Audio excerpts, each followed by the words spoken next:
Eh bien salut mes lapins, c'est Jojo, j'espère que vous allez bien. Aujourd'hui j'ai le plaisir de vous retrouver pour une nouvelle vidéo concernant la présentation de mes armes de tir sportif. Vous avez été plus de 100 000 à apprécier la première et je vous en remercie.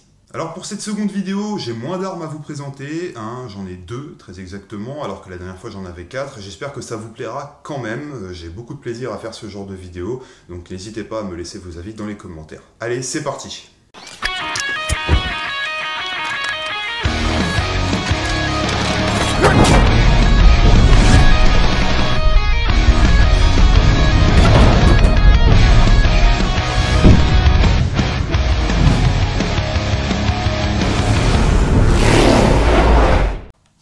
Et on commence tout de suite avec la première. Il s'agit d'une carabine en calibre 22 long rifle ou 22 LR si vous préférez, calibre petit budget, je pense qu'on peut dire ça comme ça. Donc là, en l'occurrence, il s'agit d'une carabine Ruger American Rimfire en calibre 22 long rifle, à répétition manuelle. Alors je voulais tout simplement une arme qui me permette de tirer à moindre frais. Il faut savoir qu'une boîte de 22 long rifle, de 50 balles de 22 long rifle, ça vaut à peu près 3-4 euros. Donc c'est quand même assez intéressant niveau budget. Alors Ruger, pour ceux qui ne connaissent pas, c'est une marque américaine. Ils ont fait des armes assez mythiques, notamment la Ruger 10-22. Pour ceux qui connaissent, c'est une arme semi-automatique, elle apparaît à l'écran maintenant. C'était vraiment une arme, enfin c'est une arme toujours fabuleuse. C'est tout simplement la carabine la plus vendue au monde.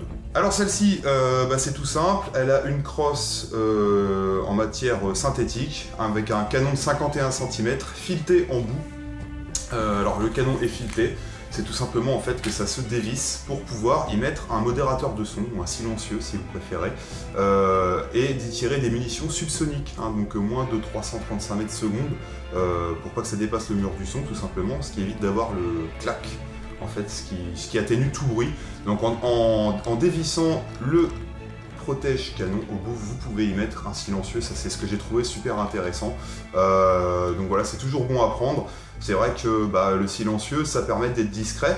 Je parle pas pour faire des conneries, je parle réellement pour ne pas gêner ses voisins en fait sur le pas de tir au stand à 50 mètres, parce que certains ne tirent qu'avec des silencieux. Donc voilà. Celle-ci, j'ai mis une lunette Bushnell AR22. Voilà, c'est une très très bonne lunette. Enfin une très très bonne lunette, on va dire que c'est une lunette quand même convenable pour du calibre 22 long rifle, qui n'a pas de recul, donc on peut mettre vraiment même de la qualité moyenne.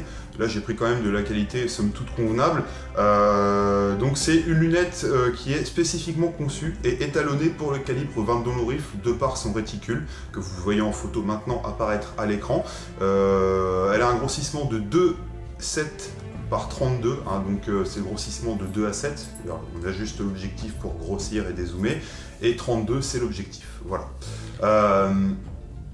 J'ai pris cette lunette parce que je voulais rester dans un esprit compact, c'est-à-dire que à l'origine c'est une lunette qui est faite pour les armes, les fusils d'assaut en calibre 22 long rifle, mais ça s'adapte comme vous le voyez très bien sur cette carabine, on dirait qu'elle est faite pour, et au final on obtient un ensemble très compact.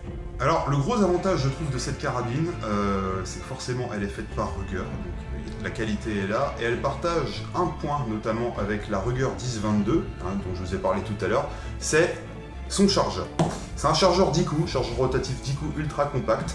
On peut y mettre 10 cartouches de 22 long rifle plus une préchambrée, donc on arrive à une capacité de 11 coups au total. Ce que j'aime bien, c'est qu'il ne dépasse pas de la carabine, hop, il suffit de l'enclencher, et c'est terminé, voilà. Donc c'était un coup de cœur cette arme, c'est un coup de cœur, en plus de ça elle est quand même ultra précise. On a une gâchette à bossette, ce qui permet en fait d'être plus précis. Un autre avantage de cette carabine, c'est le busque interchangeable de crosse en fait. Donc là par exemple je ne l'ai pas installé celui-ci. En fait il suffit d'enlever celui-là que vous avez ici présent, qui est fait pour tirer en visée ouverte sans lunettes. Celui-ci est fait pour tirer. Voilà, si je l'installe, ça fait à peu près ça. Il est fait pour tirer avec lunettes, c'est-à-dire que vous avez une bossette au-dessus, qui est faite pour rehausser la joue, pour mettre l'œil au niveau de la lunette. Donc ça c'était hyper bien pensé, je vous dis, certains la considèrent comme une carabine de survie presque, C'est vrai que si un jour on a besoin de survie, de tout se barre en couille, je n'en sais rien, c'est le genre de truc que tu as envie d'avoir avec toi parce que ça te permet d'avoir quelque chose de compact, d'aller chasser ton gibier. Voilà, je regarde beaucoup les forums américains notamment, et certains s'en servent pour la survie. Moi, c'est uniquement pour du tir sportif, hein, je ne tire que sur du papier, je tiens à vous rassurer. Donc voilà, c'était la présentation de la Ruger American Rimfire. Très très bonne carabine. Si vous voulez commencer le tir sportif, admettons, vous pouvez très bien prendre ce genre de carabine, vous ne le regretterez pas. Bon, en toute franchise, je pense que la seconde arme et la dernière, du coup, que je vais vous présenter, va quand même vous plaire. Il s'agit du Franchi SAS-12. C'est bon, l'arme n'est pas chargée, elle n'est pas libre. Il n'y a pas de problème, je peux manipuler en toute sécurité. Donc, voici le Franchi SAS-12. Oui, ça rime un petit peu avec SPAS-12, vous me direz, c'est normal, puisque déjà Franchi, ils ont créé le SPAS-12 et fabriqué le SPAS-12, ainsi que ce fusil à pompe là. Pour la petite histoire, le SPAS-12 a été inventé, créé, fabriqué et commercialisé en 1983, donc notamment pour les forces italiennes, le GIGN en France, le GIPN aussi, le RAID notamment, ainsi que les forces spéciales américaines. Voilà, donc beaucoup de pays ont eu le SPAS-12, mais aussi le SAS-12. Alors ce qu'il faut savoir, c'est que le SPAS-12 avait un système particulier. Il était à réarmement manuel, donc à pompe, et on pouvait sélectionner le mode semi-automatique. Voilà, donc semi-automatique, à système d'emprunt de gaz, hein, c'est-à-dire que dès qu'on tire une cartouche, on récupère les gaz pour faire reculer, voilà, c'est tout un bordel. Sauf que ce dernier était quand même assez massif, il était lourd, il avait un système très compliqué, et il était, mine de rien, assez difficile en munitions. Évidemment, qui dit système semi-automatique dit munitions quand même assez costaud, assez péchu, pour qu'il y ait assez de gaz pour pouvoir réenclencher la suite. Enfin voilà, c'est tout un système. Donc le SPAS-12, même s'il est mythique, il n'est pas resté très longtemps en service. Et c'est pour ça que Franchi, ils ont décidé de sortir un fusil à pompe 3 ans plus tard, donc en 1986, et vous avez le SAS-12, un fusil à pompe tout simple, solide, assez compact mine de rien, hein, canon de 51 cm, pour répondre justement à la demande des forces de l'ordre du monde. Ils voulaient quelque chose à réarmement manuel, qui n'ait plus de système semi-automatique, parce que forcément certaines cartouches n'étaient même pas percutées, je crois. Donc il y a eu quelques soucis, et j'ai eu de la chance de trouver celui-là, hein. C'est un ancien gendarme qui partait à la retraite, le truc il n'avait jamais tiré, donc j'ai eu beaucoup de chance.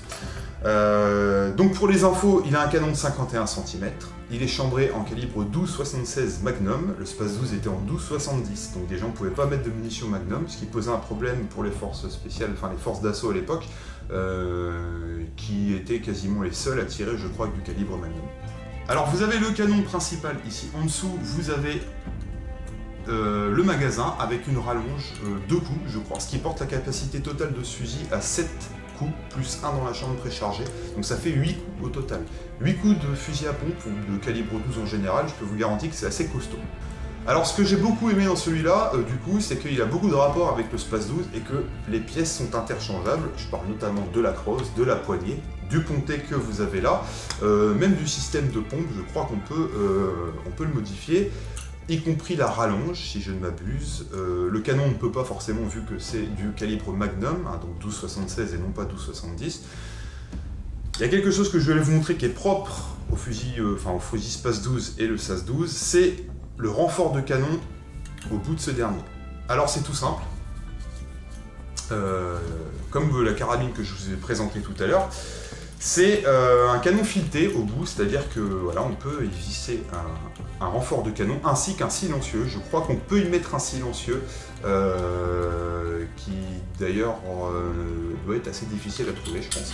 Voilà, donc le filetage du canon et le renfort de canon. Alors vous allez me dire, mais ça sert à quoi je joue un renfort de canon? Et bien c'est tout simple, un fusil à pompe avec des spécifications militaires, on doit pouvoir s'en servir comme barre à mine.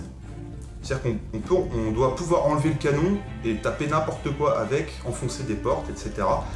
Mais aussi ouvrir des brèches, c'est-à-dire, on appelle ça aussi un door breacher, dans le terme anglophone, c'est-à-dire qu'on va coller le fusil à la porte, par exemple, admettons que ce soit une porte, hein, bon, imaginez-moi debout, vous allez coller le fusil à la porte au niveau de la poignée, par exemple, du système, vous allez tirer, voilà, et le problème c'est qu'on doit bien enfoncer le canon, et pour pas l'abîmer, ils ont créé donc le door breacher. C'était d'ailleurs un des premiers door breacher disponibles sur canon. Donc voilà, là on parle vraiment de combat, de tactique, hein. Moi je ne tire que sur du papier, voilà, donc commencez pas à m'embrouiller.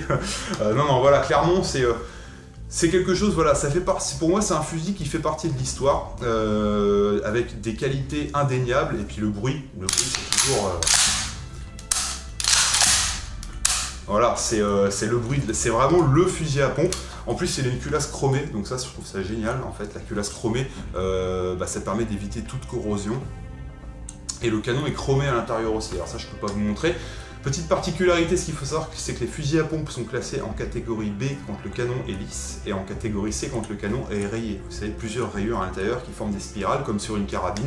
C'est une loi à la con d'ailleurs, je trouve. Mais voilà, donc ça disperse plus malheureusement. Mais bon, au moins là en catégorie C, pas besoin d'autorisation préfectorale.